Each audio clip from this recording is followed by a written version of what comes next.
Comment le palais de l'Élysée et l'exécutif ont-ils suivi cette journée? Bonsoir Valérie Astruc. Pas de commentaires, pas de réaction, ni du président de la République, ni du Premier ministre. Mais on imagine que l'un et l'autre, ils ont suivi l'évolution de cette journée de très près.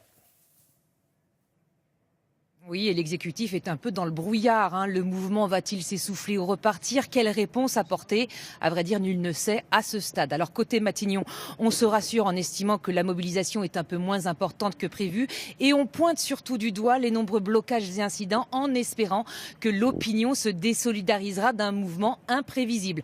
Quant aux revendications, pas question de reculer sur les hausses de taxes carburant, car sinon la capacité à réformer en serait sérieusement entamée. Et on rappelle les mesures annoncées cette semaine pour accompagner les plus fragiles. Enfin, hors de question de recevoir les leaders puisqu'il n'y a pas vraiment de leaders et c'est d'ailleurs toute la difficulté pour l'exécutif avec qui négocier. Le mouvement est totalement inédit, comme le décrypte Hélène Hugues et David Fossard. Comme livrés à eux-mêmes. Des gilets jaunes sans encadrement, sans service d'ordre, sans leader, du jamais vu en France. On est dans le jour 1 de la cyber-contestation. C'est-à-dire que des citoyens lancent des mouvements qui se coagulent à travers Internet et aboutissent à ce qu'on a vu aujourd'hui. Une colère spontanée et multiforme où les syndicats n'ont pas trouvé leur place.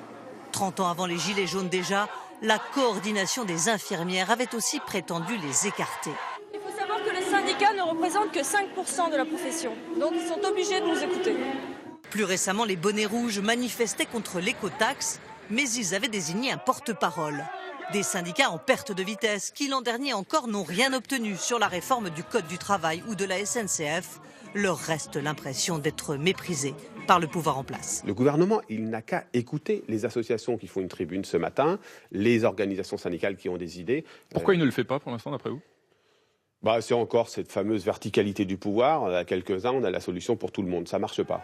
Aujourd'hui, pour discuter avec les Gilets jaunes, le gouvernement n'a pas d'interlocuteur. L'issue du conflit est rendue incertaine.